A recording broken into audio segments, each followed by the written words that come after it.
talking about ancient Mesopotamia. So first, let's go with the geography. So Mesopotamia means land between the rivers. Mesopotamia is actually land between two rivers. It's Tigris and Euphrates. So it comes from here, and then it joins the Persian Gulf Sea. So this area was also called a fertile crescent because you can see here, like you can see the green thing here, that actually was fertile land. Fertile land means it's good for growing crops. And you might be wondering, why is it called crescent? Well, it's called crescent because it's shaped like a crescent moon. Modern day is located in Iraq, Syria, and Turkey. Today, these rivers flow from eastern Turkey down to Iraq and out into the sea called Persian Gulf. You can see right here, it's coming from the north and going to the south. So in 5000 BC, the nomads settled in Mesopotamia. Some people say the nomads came from here or from here, and they settled in Mesopotamia. This is Mesopotamia. So the nomads turned into farmers. They learned to raise cattle and build homes with reed and mud bricks. They also learned how to grow crops in the fertile land, and these homes are called the first villages. This area got very little rain, so they learned how to build canals and brought river water into the field. The river water was very important because it brings a rich, fertile soil. So because there was very little water, and sometimes the Euphrates and Tigris River is kind of low, they learned how to make shadoof. Shadoof is a simple machine to get the water out of the canal. And so this is a picture of a guy using a shadoof to get water and pour it to the crops or give it to his family. In this area, there were four civilizations during the Mesopotamia: Sumerians, Akkadians, Assyrians, and Babylonians. So, and the Sumerians were the first civilization. They came here and went to Mesopotamia. They went to Mesopotamia because there was a lot of fertile land. So they slowly started making villages. They turned into cities. They built huge walls around the city so they can protect from invaders. And their main cities were Uruk, Urk, Ur, and Lagash. And this is where the Sumerians were, in the south side. They built a large ziggurats. Ziggurats is a type of temple, so they could worship the gods. And there were polytheists. Polytheists means they worship more than one god. And this is how their temples looked like. In 3300 BC, Sumerians invented the first writing. Sumerians created the first writing called cuneiforms. It was also the same thing like the Egyptian writing. Sumerians did not just invent the first writing, they also invented wheels that we use today, sailboats, and attached wheels to chariots to move from places to places. So this is the cuneiform, and this is translated into English. That happened in 2300 BC. And now moving on to 2700 BC, our first superhero Gilgamesh. First super king Gilgamesh. So Gilgamesh, they say he was a demigod. He ruled Ur, and there was epic tales of the Gilgamesh in Mesopotamia. He was the first king of the Mesopotamia area, and he lived in Ur. In 2300 BC to 2100 BC, this is where the Akkadian civilization, the second civilization, began. So Sumerian and Akkadian always fought, and there was one guy in Akkadian who lived in Kish. His name was Sargon. He fought 50 battles just to conquer old Mesopotamia, and he was a dictator. He made the people speak in Akkadian language and made his capital city Akkad, and it's right here. the orange thing right here. So Sargon like used the military. So if nobody obeyed laws, the military would come and punish them. In 2100 BC, it was the Akkadian Empire was falling because when Sargon died, his descendants ruled, but they were very weak, so they couldn't rule for a long time. And in the north side, Assyrians were rising, and in the south side, Babylonians were rising. So that made Akkadian Empire fall, and the civilization ended. And so King Narmer also fought a lot of battles, just like Sargon. King Narmer united Egypt, and Sargon united Mesopotamia. So Sargon ruled the whole Mesopotamia, and King Narmer also ruled the whole Egypt.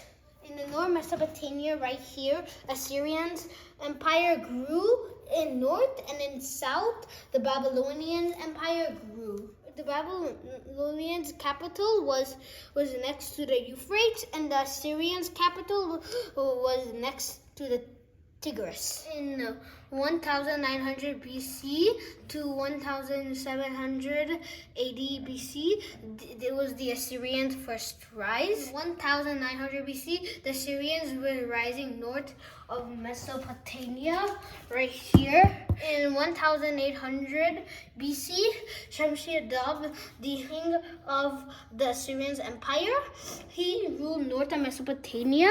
He named his capital city called Ashur, and he named his empire Assyria. He conquered most of the cities in the north, and he gave those cities to his son.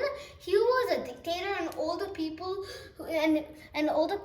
would surrender without a fight. Everybody hated him, and he was really strong. He was very strong, but he did not fight with Babylonian because he thought they were too strong for him. So he only sticked in the northern side of Mesopotamia, right here.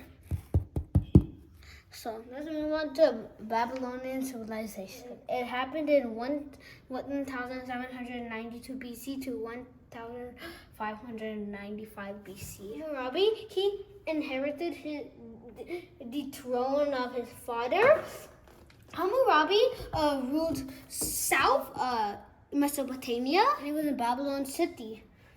And he named his empire Babylon. He was a fair ruler. He wanted everybody rich or poor to follow the laws, the same laws. He was also nice, and he was the first one to make laws. The Code of Hammurabi is this. This means the Code of Hammurabi because he would write laws in this stone in every city in the Babylonian Empire. He wrote down laws fair to everyone. He had it carved in a stone. These are the first set of written laws in history. He was a religious man. He built ziggurats and temples to worship the gods. In 1781 BC, the Assyrians collapsed. After Shamshi-Adab died, his sons always were fighting and did not keep Assyria united together. As Assyria collapsed, Hammurabi conquered and makes Assyria part of Babylon Empire.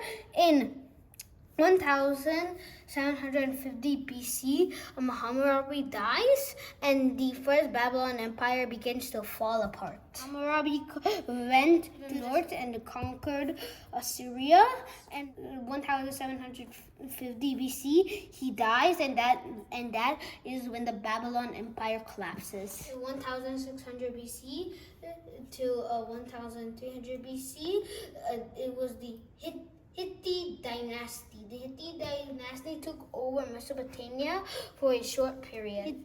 Hittite dynasty was here, next to Turkey.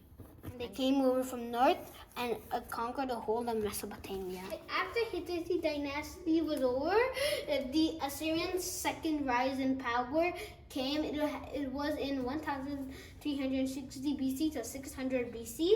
Ashurbanipal, the last king of Assyria, so powerful that they took over Babylonian, Canaan, ancient Turkey, Asia Minor, aka Turkey, and Egypt. Ashurbanipal was cruel and ruthless. He ruled the biggest empire. Was how big the empire was. He was cruel and ruthless, but he also loved to read. He created his first library, the world, and it is still located in the city Nineveh in the modern day Iraq.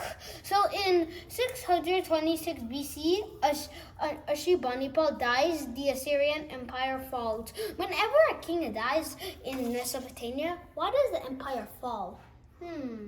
So when the Assyrians' second rise in power began, they were stronger than the Assyrians' first rise, and they destroyed the Babylon's temples and cities. So when Ashurbanipal dies, the Babylons takes over and they destroy Ashurbanipal's library. There are still some books we can see, but we would not know how beautiful the library was in the past. Neo-Babylonian Empire, the Babylon takes over Ashurbanipal's Assyrian Empire, and the new Babylonian king was Nebuchadnezzar. And Nebuchadnezzar spent much of his region making Babylon city beautiful again. And he was actually a kind man. He built temples and ziggurats again because they got destroyed by the Assyrians. And he didn't rule Egypt. He just kept on ruling the area of Mesopotamia. But he was afraid of Persia because he thought that the Persians were way stronger, and if they attacked them, it would collapse. So he was thinking, what could he do? Maybe I can marry the Persians king's daughter. And that also happened to the Persian king. He also thought that the Babylon's men were so strong, maybe they could defeat him.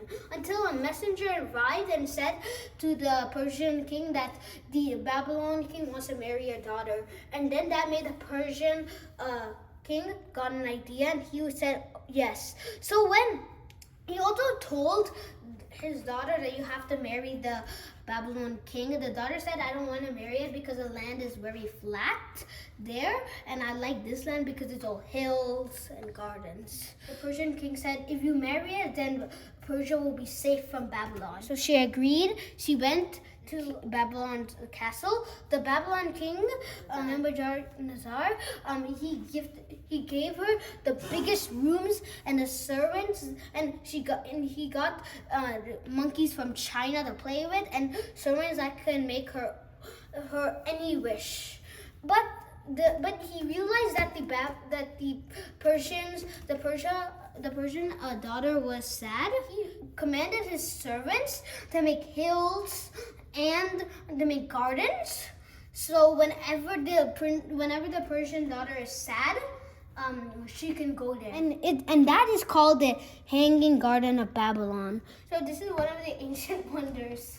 When the Persian got a new king, Cyrus the Great, he sees that Babylon is weak and he takes over Babylon, and the Persian gets control of Mesopotamia and even Egypt. So that happened in 539 BC. And in 330 BC, Alexander the Great defeats the Persians. Alexander invades the land and conquers Persia Empire, while Babylon and Alexander the Great becomes ill and dies. Mesopotamia was still ruled by Greeks, Romans, Arabs, and Turks. This is all about ancient Mesopotamia. Mesopotamia is also called cradle of civilization because it had 4 civilizations. Next time, we're going to be learning about the ancient Persians.